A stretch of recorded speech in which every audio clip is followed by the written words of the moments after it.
Hello mga ka-farmers and welcome back to our next video. So mga ka-farmers, for today's video po ay tayo po ay magpo-pruning po ng ating mga melon po mga ka-farmers. So yung edad po ng ating melon ngayon mga ka-farmers ay 3 weeks na po ang mga ito po. So ngayon po ay atin pong i-pruning ang ating mga melon. Kasi marami na po yung mga side shoots kung tawagin po mga ka-farmers, or yung mga sanga na tumubo po sa kanya mga dahon ka-farmers. So kinakailangan po natin pruningan po ang ating mga melon po mga ka-farmers hanggang sa ikapitong dahon po. So sa mula unang dahon po mga ka-farmers hanggang ikapito po ay kailangan po natin na i-pruning. So doon na po tayo magpapabunga sa ika-8 dahon, ika-8 dahon, ika-9, ika-10, ika-11 at ika-12 dahon po mga ka-farmers. So dyan po tayo magpapasimula na pagbunga, at so yung the rest naman po ay ipoprune na po na din po natin yun mga ka-farmers, para maka-focus po yung nutrients ng tanim po natin sa bunga po. So tara mga ka-farmers, samahan nyo po ako sa pag-pruning ng ating mga tanim na melon. Let's go! So yan po mga ka-farmers, pakita ko lang po sa inyo ka-farmers. Yan po. So sa isang puno po natin ka-farmers, meron na po siyang side shoots na dalawa po, ay tatlo nga po ito mga ka-farmers eh. Yan po, isa, dalawa, at saka ito po pang tatlo po. Yan. So yan po yung ating tatanggalin ka-farmers, para yung nutrients ng ating halaman ay magko-concentrate po dito sa main vine po niya. Okay, so ganito lang po ka-farmers, kumuha lang po tayo ng gunting, tapos atin lang po itong puputulin. Ganyan.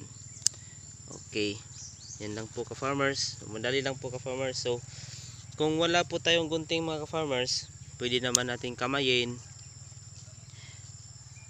po.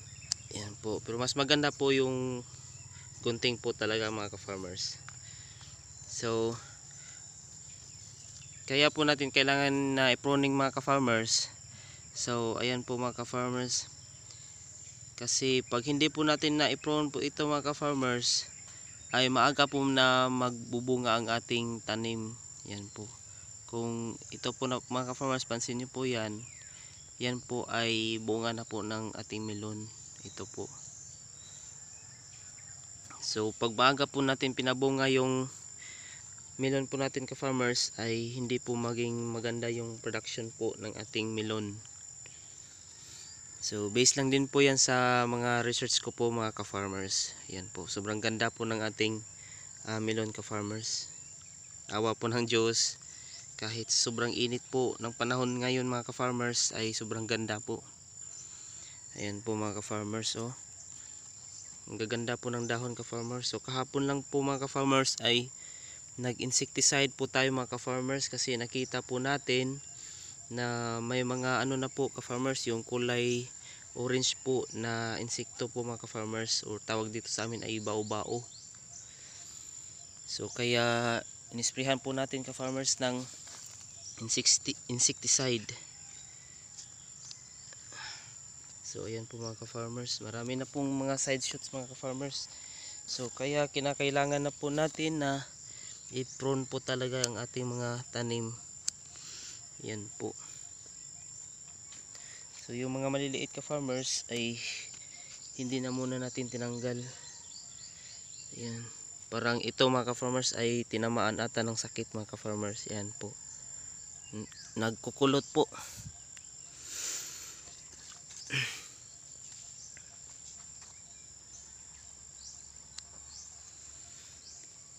Na ito po kahapon ka-farmers.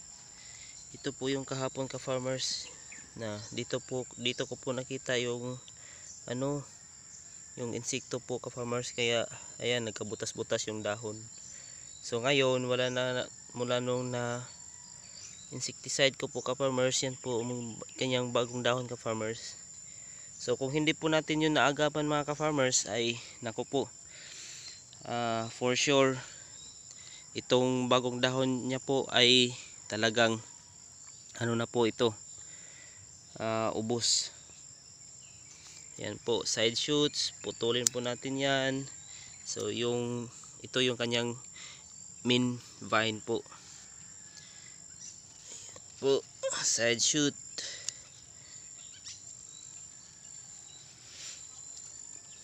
Kasi kung hindi po natin ipoprone po ito mga ka-farmers ay hindi po maganda yung tubo ng ating main vine. Yan po mga ka-farmers. So pag ganito mga ka-farmers, ayan po. Yan po, maliit pa po yung kanyang side shoot po mga ka-farmers. Pwede lang po natin yung kamayin. So yung mga malalaki ka-farmers ay ano na po, kasi medyo matigas na po. Kaya kailangan po natin na gamitan ng gunting gaya po nito mga ka-farmers, kasi maiwasan din po natin na ma-stress ang ating tanim. Yan po, marami na po itong mga side shoot mga ka-farmers.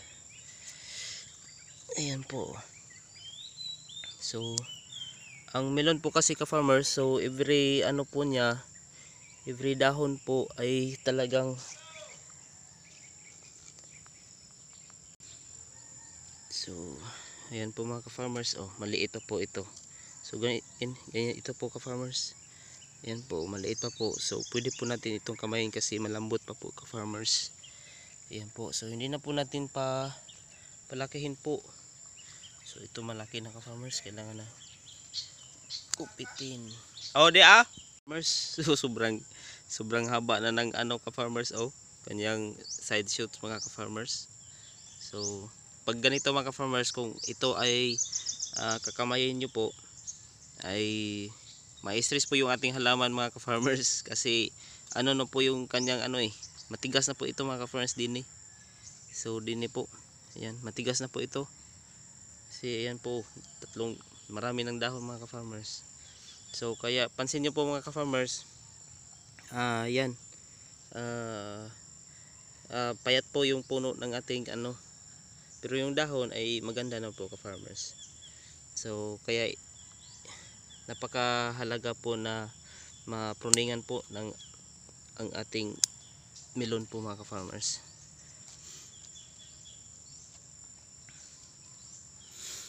So yan po, marami na pong kailangan pruningan po dito mga ka-farmers. So habang mas bata pa po ka-farmers ay mas maganda po na mapruningan ang tanim po natin na melon. Yan po, maliit pa po ka-farmers, so pwede lang po natin kamayin kasi sobrang lambot pa po nito mga ka-farmers. Ari naman po gamitan lang natin ng gunting kasi malayo. Ayan. Yan pa.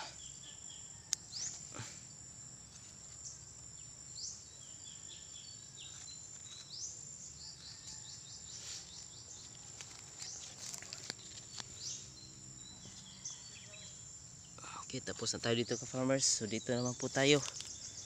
Yan, balik tayo dito. Okay. Ari mga ka-farmers. Ayan po. Putulin po natin yan. Yan. Putulin yan. Kasi yan po. So bata pa po mga ka-farmers. Yan. Tanggalin natin. Yan. Ayan po. Ayan na. Nagsimula nang mamulaklak ang ating melon. Yan po ka-farmers. Ang dami po nito ka-farmers, pero bata pa po.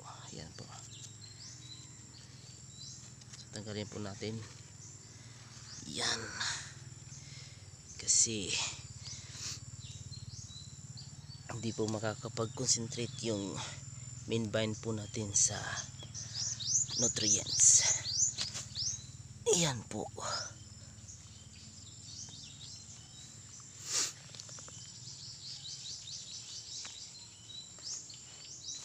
Yan po, nagsimula na po mamulaklak yung ating mga melon po mga ka-farmers. So ayan po.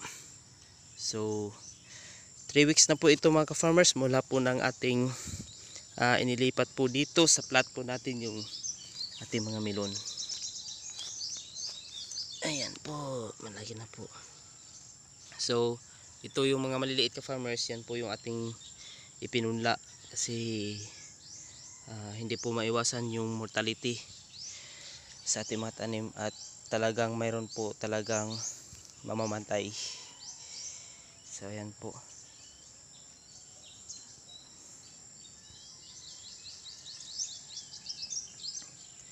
Ayan po ka-farmers. So isang plot pa po ito ang ating melon po ka-farmers. Yan. So mga ka-farmers, napruningan na po yung ating mga melon po ka-farmers mula doon po. Mula doon hanggang doon po sa dulo ng ating plot ay atin na pong napruning. Talagang ano na po, yung iba ay late na po tayo na nakapag-pruning kasi mahaba na po yung iba mga ka-farmers.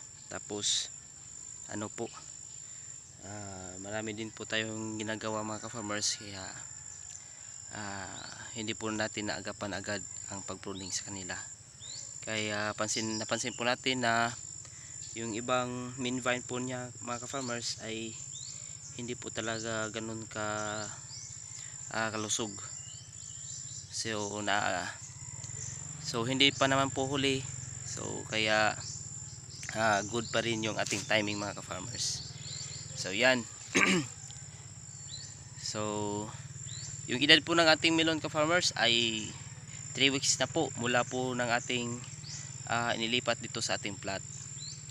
Yan. So mga ka-farmers, bago po tayo magtapos sa ating video ay ako po muli ay taos puso pong nagpapasalamat sa inyong lahat sa walang sawang suporta na ibinibigay nyo po sa akin mga ka-farmers sa laging panonood ng aking mga video na ina-upload.